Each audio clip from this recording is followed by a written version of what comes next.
Okie dokie, it's Thursday night, time for more Spitballs, the segment where we dip our, tissues in water and throw wet, soggy wads of paper at movies.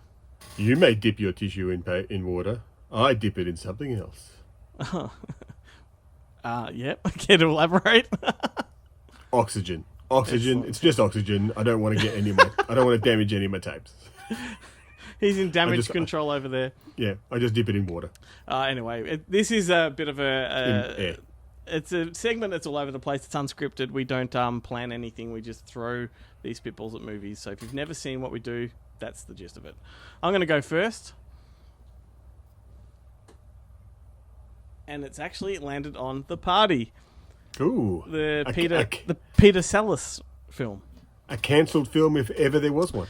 Yeah, there is no way you could make this film in today's world. I actually think it's one of the funniest films of all time, but Peter Sellers does go full brown face, full accent. He plays an Indian actor who's trying to break into Hollywood, and he gets accidentally invited to a producer's party, and when he rocks up, it's like a predecessor to Mr. Bean, I reckon is a good way to describe it. Yeah, but 10 times funnier than Mr. Bean. Oh, 10 times funnier. It's infinitely quotable, but you don't want to quote it around the wrong people. No, that's right. There are places where Birdie Num Nums will get you into a lot of trouble. Howdy, Padana. Yeah. YouTube may be one of them. I do not know where you can track The Party down anymore. I feel lucky to have the DVD. I don't know if it's streaming or anything, but look, I just think for archival sake and prosperity, they should make this one easily available. It's not that offensive if you watch it with the right spirit. Yeah, as long as you're not a third of the population of the planet, it'll be fine. Birdie num num. Okay, your turn. All right, my turn. Here we go. Oh, that's hit. Oh. Australian film, All Men Are Liars. Wow, that's got Tony Perrin. Perrin, that's it. A lovely Tony Perrin, and I think John Jarrett plays. Is he the dad? I don't know if he's her dad or her love interest dad. Yep. I'm not sure, but he's an Elvis impersonator. And is it Simon Day? Who else is in it? Look, yeah, I honestly can't remember. Like I watched it because I was a big Toni Collette fan back in the East Street days. And Tony Perrin, sorry, Toni Collette. She was never in East Street.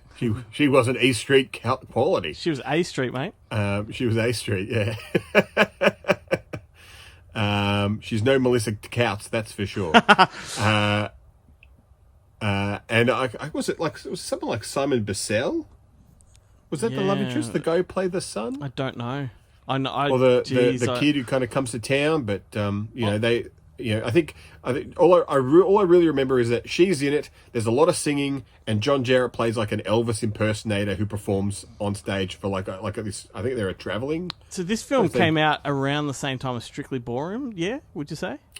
I'd say, look, definitely in that era. Because I remember the trailers on television for it, the TV spots, and it felt very much like they were trying to tie it in with that brand of film.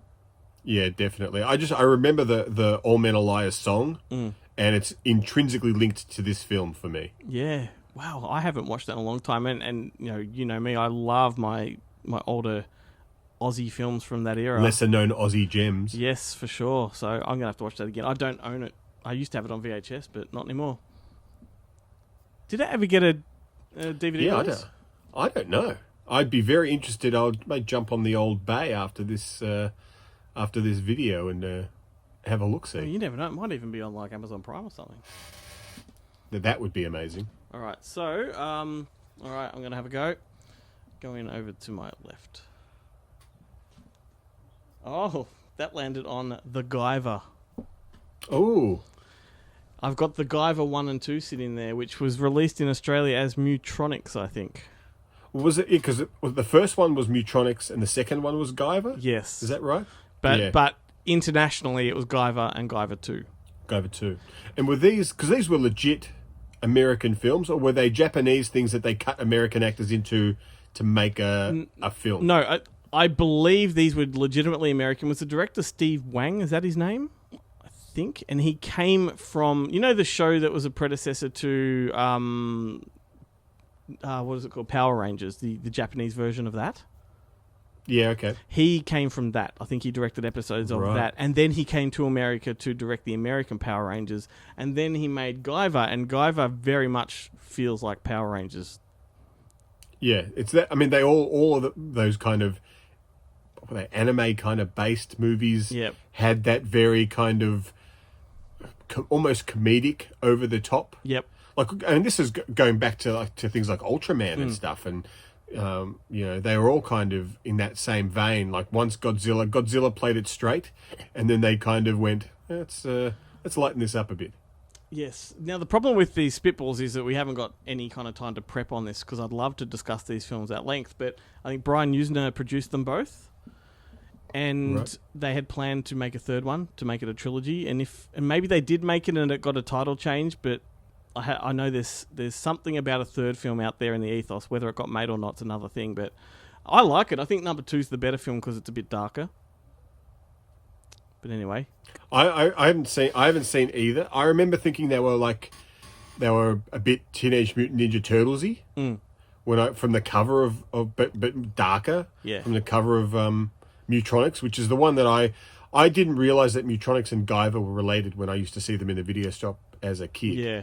And I think you're right. Like, it is very cartoonish because, particularly the first one, it's like, this alien creature, but it just looks like styrofoam, armor and all this kind of stuff. And it's very staged, choreographed fighting that's hokey and all that kind of shit. But number 2, they went more sci-fi, dark, sort of, alien type of quality and aesthetic. But yeah, Guyver, I'm glad I landed on that. I'd love to get stuck into that a little more. Maybe sometime down the track I can recommend it and get more information. But your turn.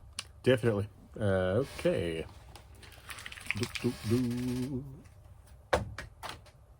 Oh, that hit. Funnily enough, I actually started watching this just recently. Do you remember this film called Drive with Mark Dacascos and Kadeem Hardison? Vaguely. It's like a... I don't know how to describe it. Like, I only saw the first half because I kind of fell asleep. You're selling it. Through it, and I have yet to go back, but I've had the tape for years, and every time I go, it's one of those ones that I keep looking at going, maybe I should throw this away. Like, do I really need this in my collection? And then I read the back and I'm like, oh, it's this one. No, yes, I do. I think Mark Dacascos plays like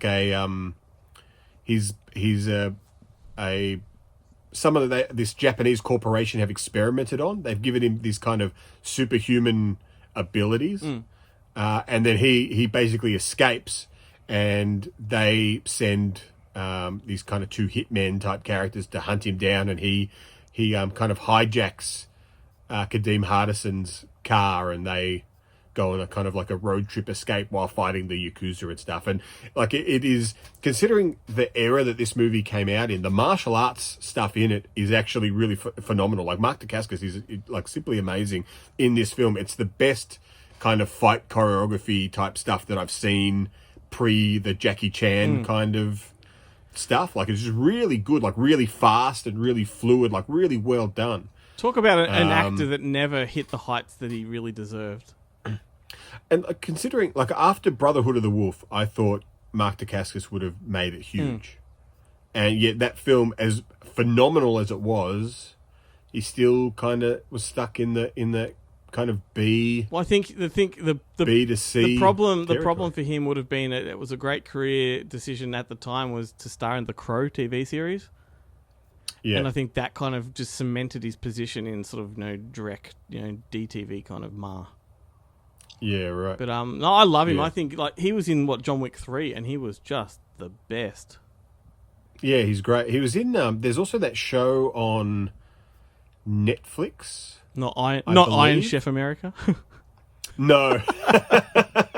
No, close. I can't exactly remember what it's called, but basically this guy who's a chef, funnily enough, he gets imbued with the power of these 12 ancient warriors to fight like some evil entity that can control fire, and one of them is Mark Dacascos. He's like a kind of a bald monk type character so this guy gets all of his skills, but when they shoot it, when you see the action scene, sometimes it's Mark Dacascos doing it, sometimes it's the guy playing him, and it's really good. Like it's a pretty good, surprisingly full on show. And but that's the last thing I saw him. I must remind everybody that he was also the lead actor in Kickboxer 5, The Redemption, and he was also the lead star in my unofficial Part 6 that I wrote, and and successfully sold and never got anything off from it. You sold it?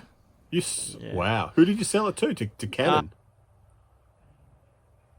They just bought it so it would never get made.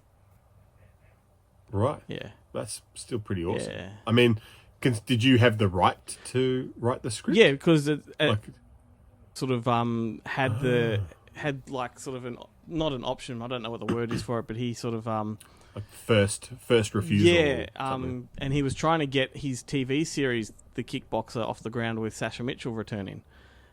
Yeah. Right. So I sort of I put this, what I actually think is a really cool script together that brought everyone back, obviously except for Jean-Claude Van Damme, but it brought Michael Kizzy back, it brought Dennis Chan back, it brought Dacascos and Sasha Mitchell all back to Thailand. I reckon today you could probably get Van Damme back. Yeah. Hey, I saw his film, the recent one, We Die Young, which is set in the Barrio one. Not Barrio, the street gang, the Mexican street gang one. Set in Washington, D.C., in the slums. It's fucking good. It's amazingly violent. Yeah. I really liked it. I also liked, what was he's the one that was either just before that or just after the French one. It's the guy's name. It's not Leon, but it's... Oh, no, I think it was called Leon. Was it called Leon? Where he's the bouncer. He's like a bouncer with a daughter that he's trying to take care of, and he ends up being the bouncer in a wrong club. Didn't that get a different title in Australia, I think? I think it did, like Bruiser or something, or the Bouncer or something like that. The Bouncer. And it's great. The way he gets the job, he walks down into this basement, and there's a whole bunch of other guys, and the guy running the show says, "Okay, so we're only looking for one guy to be the bouncer, so whoever's left standing at the end." And then just kind of walks away. Well, and these like guys just look at each other, and all of a sudden it's on. Oh mate, well, We Die Young is actually an Eagle Entertainment title, so we'll give away copies of that on an upcoming podcast. Oh, it's so good. The scene when they drag that guy behind the motorcycle down the street, and his just flesh is stripped away. It's brutal. Yeah, it's brutal. I there was like a couple of bits at the end. Like I liked the second fiddle, the angry second fiddle bad guy who kind of becomes the major bad. The guy that fucks everything up. Yeah. It's pretty good, and the kid. I like the kind of, because that's the one where they have the ritual to be in the gang. You have beat the to shit out of a kid. withstand the beating that they all give you. Anyway, I was surprised by that film. I don't know how we got onto that, but cool. Anyway, I think that's it. That wraps up our Spitball. Fantastic. Yes, and now we can get on with things in our lives. All right. Yeah. Well, it's it's an early morning. No, is it? The illusion. The middle of the day. And this is what's the? I've shattered the illusion. When does this go? What time do these go out? 6 p.m. Thursday Midday? night. 6 p.m. So time for dinner. I know I'm hungry.